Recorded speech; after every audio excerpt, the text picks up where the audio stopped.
और Corbett tiger reserve in दिनों high alert mode पर है। दिवाली के मौके पर जंगल में उल्लुओं के शिकार की आशंका को देखते हुए प्रशासन ने सतर्कता बढ़ा दी है। पार्क प्रबंधन ने सभी फील्ड कर्मचारियों की छुट्टियां रद्द कर दी है और रात्रिकालीन गश्त को तेज कर दिया है। दरअसल तांत्रिक गतिविधियों और अंधविश्वास के चलते हर साल दिवाली के समय उल्लुओं का शिकार बढ़ जाता है। कॉर्बेट प्रशासन ने यह बताया कि उल्लू पर्यावरण में नियंत्रण और संतुलन बनाए रखने में अहम भूमिका निभाते हैं। इसी को देखते हुए जंगल के हर जोन बिजुरानी, ठिकाला, झुन्ना, ढीला और दुर्गा देवी में विशेष गश्त की जा रही है। देखिए, जो दिवाली है, दिवाली पर्व के मद्देनजर उल्लुओं पर थोड़ा सा संकट की संभावना रहती है। इसके लिए जो कॉर्बेट टाइगर रिजर्व है उसमें पूरा रेड अलर्ट घोषित किया गया है। जो हमारी दक्षिणी सीमा है यूपी से मिलती है, इसमें विशेष संभावना रहती है घुसपैठियों के घुसने की, तो इसके लिए विशेष गश्त आयोजित की जा रही है। स्निफर डॉग्स और जो मेटल डिटेक्टर्स हैं, इनकी मदद से रेलवे स्टेशन या बस अड्डे और भी जो इस तरह के संदिग्ध व्यक्ति दिखते हैं उनके स्थानों की तलाशी भी ली जा रही है। और जो उल्लुओं को लेकर है, इसके लिए विशेष टीमें बनाई गई हैं। इसके लिए Bijrani sub division, Kalagarh sub division और कालागढ़ टाइगर रिजर्व, तीनों ही जगह विशेष गश्त आयोजित की जा रही है।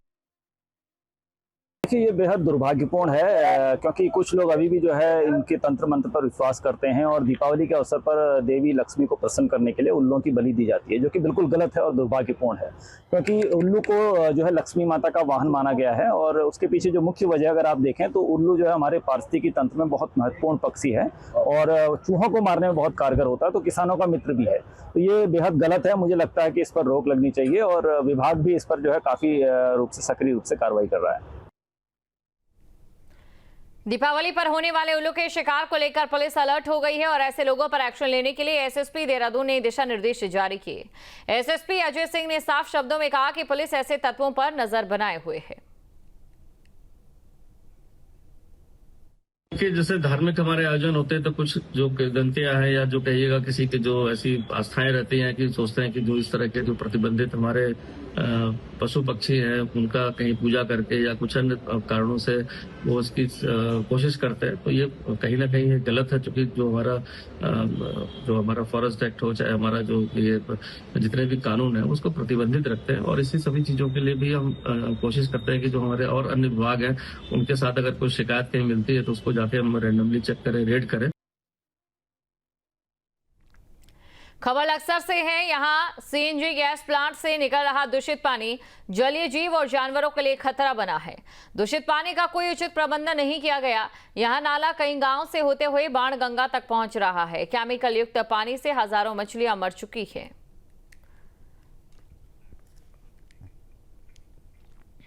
हल्द्वानी में नगर निगम ने बड़ी घोषणा की है। शहर में अव्यवस्थित यातायात और अतिक्रमण की स्थिति से निजात पाने के लिए प्राइवेट वेंडिंग जोन बनाया जाएगा।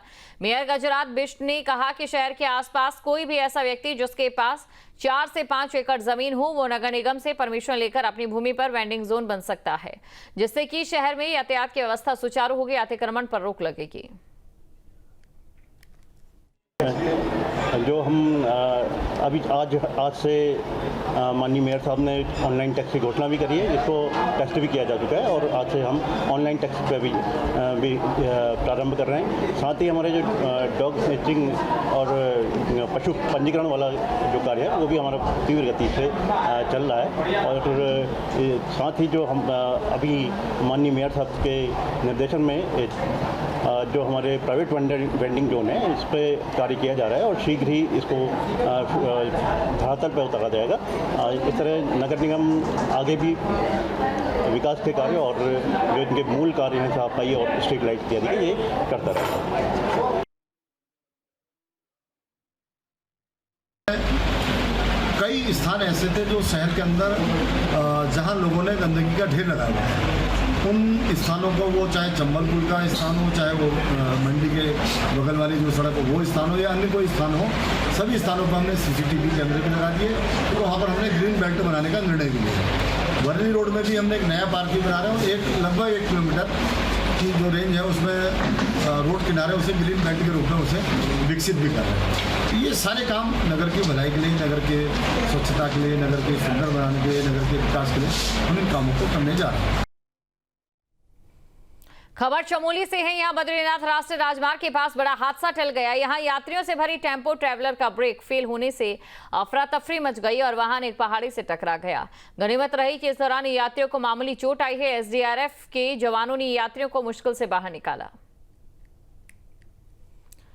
तो बाल बाल बची जान। तस्वीरें आपके सामने। टेंपो ट्रैवलर का ब्रेक फेल होने की वजह से अफरा तफरी मच गई। खबर चमोली से है। यहां बद्रीनाथ राष्ट्रीय राजमार्ग के पास बड़ा हादसा टल गया। यहां यात्रियों से भरी टेंपो ट्रैवलर का ब्रेक फेल होने से अफरा तफरी मच गई और वाहन एक पहाड़ी से टकरा गया।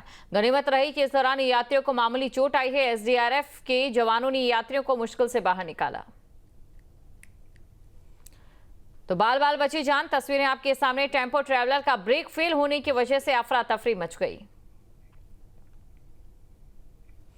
हरिद्वार में इन दिनों अजगर निकलने के मामले सामने आ रहे हैं। ताजा मामला जालापुर कोतवाली क्षेत्र से सामने आए। यहां एक बाइक से अजगर निकलने से हड़कंप मच गया। वहीं रेडी में भी अजगर देखा गया।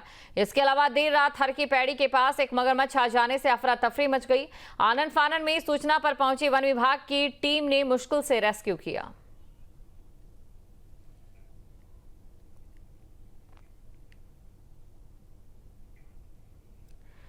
तो ये 3 तस्वीरें आपके सामने। आप देखिए अजगर निकलने की तस्वीरें, सांप निकलने की तस्वीरें लगातार सामने आ रही है। पहली तस्वीर आप देखिए जहां पर बाइक से अजगर निकला और दूसरी तस्वीर में रेडी में अजगर था। तीसरी तस्वीर में मगरमच्छ देखने से दहशत।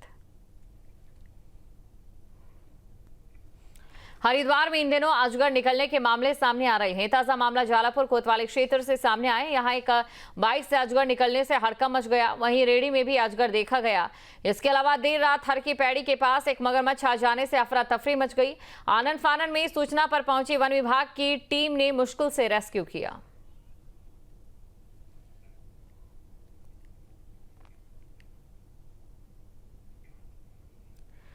तो ये 3 तस्वीरें आपके सामने। आप देखिए अजगर निकलने की तस्वीरें, सांप निकलने की तस्वीरें लगातार सामने आ रही है। पहली तस्वीर आप देखिए जहां पर बाइक से अजगर निकला और दूसरी तस्वीर में रेडी में अजगर था। तीसरी तस्वीर में मगरमच्छ देखने से दहशत। भगवान केदारनाथ के रक्षक भूकुंड भैरवनाथ के कपाट दोपहर 1:15 पर विधि विधान के साथ शीतकाल के लिए बंद कर दिए गए। इसके साथ ही केदारनाथ धाम के कपाट बंद करने की तैयारियां शुरू हो गई है। केदारनाथ धाम के कपाट 23 अक्टूबर को शीतकाल के लिए बंद किए जाएंगे। केदारनाथ मंदिर से लगभग 800 मीटर की पैदल दूरी भूकुंड भैरवनाथ का मंदिर स्थित है। परंपरा के अनुसार केदारनाथ धाम के कपाट बंद होने से पूर्व भैरवनाथ मंदिर के कपाट बंद होते हैं।